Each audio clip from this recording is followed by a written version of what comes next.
Perang di Timur Tengah kini tak lagi bisa diabaikan oleh dunia. Hampir semua negara mulai memberi perhatian serius, bahkan berupaya menahan agar konflik ini tidak semakin meluas. Situasinya menjadi semakin mengkhawatirkan karena minyak, komoditas yang sangat vital bagi perekonomian global, kini ikut terseret menjadi sasaran dalam perang tersebut.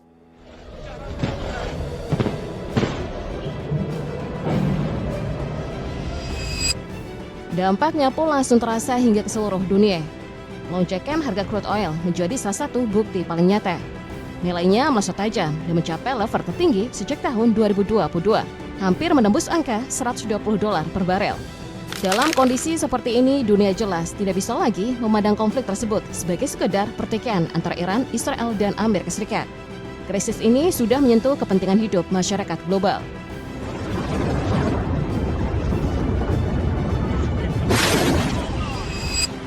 Ketegangan ini meningkat setelah Israel melancarkan serangan udara yang menargetkan fasilitas minyak Iran. Serangan tersebut menjadi yang pertama sejak konflik ini pecah. Ledakan beruntun dilaporkan terjadi di sedikitnya 30 pangkalan minyak di berbagai wilayah Iran, dengan korban tewas sedikitnya 4 orang. Pada hari Sabtu, rangkaian serangan itu memicu kebakaran besar setelah menghantam 4 fasilitas penyimpanan minyak serta pusat transfer produksi minyak yang berada di Teheran dan Provinsi Alborz. Kantor berita Fars melaporkan bahwa api terlihat membumbung dari jarak jauh, sementara media pemerintah Iran menyebut peristiwa itu sebagai serangan dari Amerika Serikat dan rezim Zionis.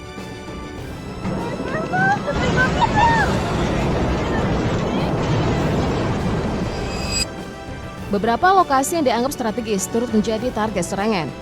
Di antaranya gudang minyak Agdasiyah di wilayah timur Laut Teheran, kilang minyak utama Teheran yang berada di selatan kota, depot minyak Sahran di bagian barat ibu kota, hingga sebuah depot minyak lain di kota Karaj. Para saksi menggambarkan keadaan yang sangat kacau. Di depot Sahran, kebocoran minyak bahkan dilaporkan mengalir hingga ke jalan-jalan sekitar, memperburuk kepanikan warga di kawasan tersebut.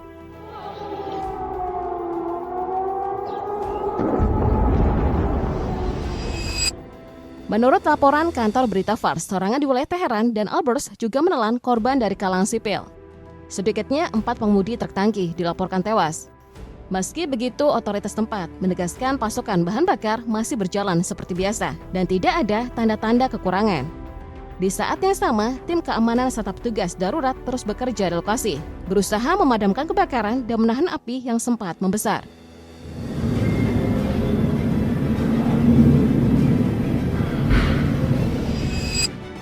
Sementara itu, pihak Israel memberikan penjelasan yang berbeda. Mereka menyebut serangan tersebut diarahkan ke beberapa fasilitas penyimpanan bahan bakar di Teheran yang menurut klaim mereka berkaitan dengan operasional infrastruktur militer. Namun dalam banyak situasi sebelumnya, alasan semacam ini sering dipandang hanya sebagai pembenaran untuk menormalisasi operasi militer Israel.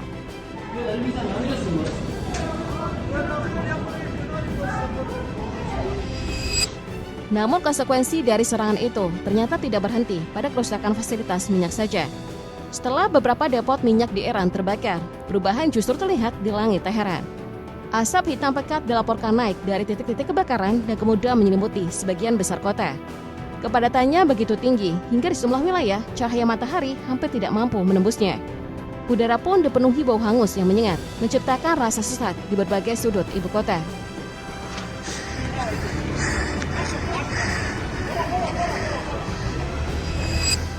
Para ilmuwan kemudian segera mengeluarkan peringatan. Mereka menilai asap yang muncul kemungkinan membawa campuran zat kimia yang terlepas dari fasilitas minyak yang rusak. Karena itu, polusi yang terbentuk kali ini jauh lebih berbahaya, bahkan ekstrem. Kondisi tersebut juga dianggap berbeda dibanding kabut asap yang biasa terlihat di kota-kota besar seperti Beijing atau Delhi.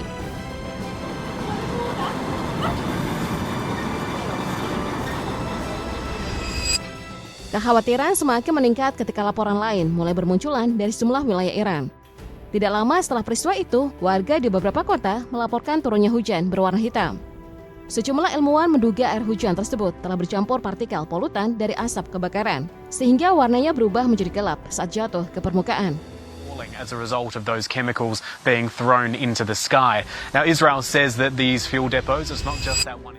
Besarnya dampak dari serangan itu bahkan disebut membuat Amerika Serikat ikut menilai langkah Israel sudah melewati batas. Walaupun sebelumnya Israel dikabarkan telah memberikan pemberitahuan lebih dulu, sejumlah pejabat AS tetap mengaku terkejut melihat skala serangan yang terjadi. Bagi mereka, apa yang dilakukan Israel dinilai sudah melampaui perkiraan awal Washington. Launched Operation Epic Fury, one of the largest, most complex, Usai kejadian di Teheran, Iran tentu tidak mungkin hanya diam. Sebagai tanggapan atas serangan terhadap sejumlah fasilitas minyaknya, Teheran kemudian melancarkan serangan balasan. Dengan mengerahkan rudal balistik dan drone, Iran disebut mampu menghantam fasilitas energi milik Israel di berbagai titik.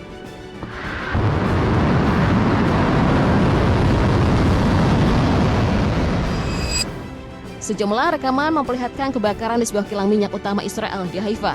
Fasilitas memasok sebagian besar kebutuhan bahan bakar negara itu. Kebakaran tersebut dilaporkan dipicu oleh hantaman rudal balistik Keber-Second milik Iran. Namun hingga saat ini pihak Israel belum memberikan konfirmasi mengenai tingkat kerusakan maupun kemungkinan adanya korban jiwa akibat serangan tersebut.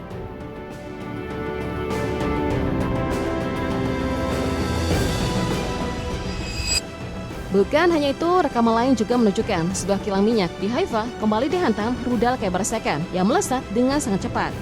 Yang menarik perhatian, serangan itu sama sekali tampak tanpa perlawanan dari sistem pertahanan udara Israel, termasuk Iron Dome. Akibatnya, kilang minyak tersebut dilaporkan mengalami kerusakan yang cukup serius.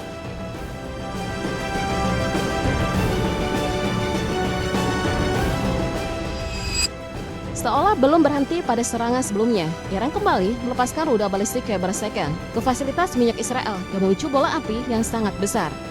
Ledakan itu menghadirkan pemandangan yang mengerikan bagi penduduk yang berada di kawasan Haifa.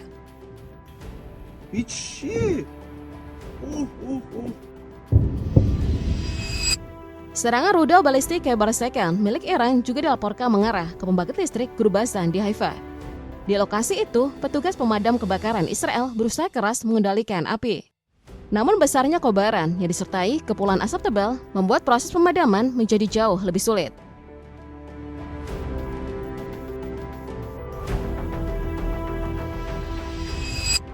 Namun langkah balasan Iran tidak berhenti pada serangan militer semata. Teheran kemudian memainkan kartu terkuatnya, Selat Hormuz. Jalur laut strategis itu diblokade sebagai tekanan langsung terhadap Amerika Serikat dan Israel.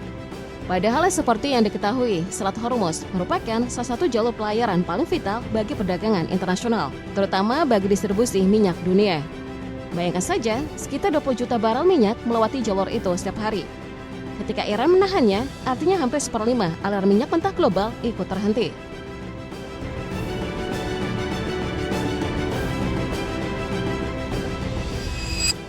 Situasi bahkan semakin tegang setelah laporan menyebut Iran telah menempatkan puluhan ranjau laut di kawasan tersebut. Langkah ini membuat Selat Hormuz praktis tidak lagi aman di jalur kapal tanker pengangkut minyak. Meski demikian, sejumlah isu yang beredar menyebut Iran tetap membuka jalur itu bagi sekutunya di Asia, yakni China. Kemungkinan besar keputusan itu diambil karena Beijing cukup bergantung pada pasokan minyak dari Teheran. و حالا با ارتقای سنگین روی سیستم سلاح قایق‌های ذوالفقار و موشک‌های کروز. Beberapa waktu lalu, Korps Garda Revolusi Iran atau RGC bahkan mengeluarkan kebijakan baru terkait akses di Selat Hormuz. Dalam kebijakan itu, disebutkan bahwa negara-negara yang ingin melintasi jalur perdagangan tersebut diminta mengusir duta besar Amerika Serikat dan Israel dari wilayah mereka. RGC juga menjanjikan akses bebas hambatan di Selat Hormuz bagi negara yang memenuhi syarat tersebut. Tawaran yang cukup mengejutkan, namun pertanyaannya, apakah ada negara yang berani melakukannya?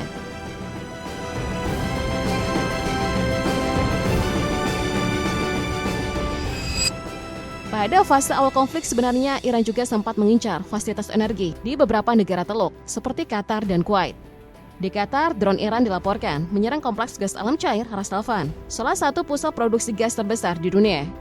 Sementara di Kuwait, serangan rudal dan drone diluncurkan Iran menyebabkan kerusakan pada sejumlah infrastruktur di kilang Mina Al-Ahmadi.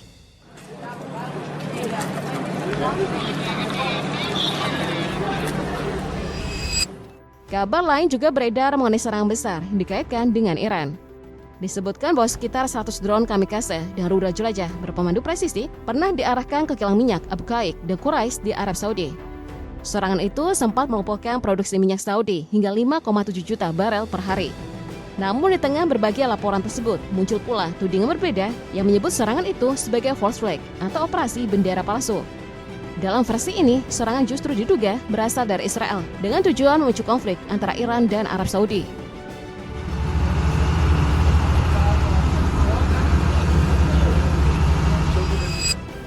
Di sisi lain, konflik ini mungkin tidak sepenuhnya berputar pada isu senjata nuklir. Ada kemungkinan yang lebih besar bahwa perebutan kendali energi justru menjadi tujuan tersembunyi di balik konflik ini. Beberapa analisis bahkan menilai skenario yang dijalankan Washington dapat saja diarahkan untuk mendorong Iran menutup Selat Hormuz. Jika jalur itu benar-benar tertutup, distribusi minyak mentah dunia akan terganggu dan kelangkaan energi berpotensi terjadi di banyak negara.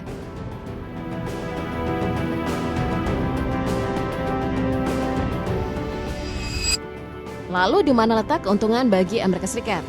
Penjelasannya cukup sederhana. Setelah memperluas pengaruhnya terhadap sektor minyak di Venezuela, Amerika Serikat kini memiliki cadangan minyak mentah yang sangat besar. Dalam situasi ketika pasokan global terganggu akibat penutupan Selat Hormuz, kondisi itu bisa membuka peluang baru bagi Washington untuk memperluas pasar ekspor energinya.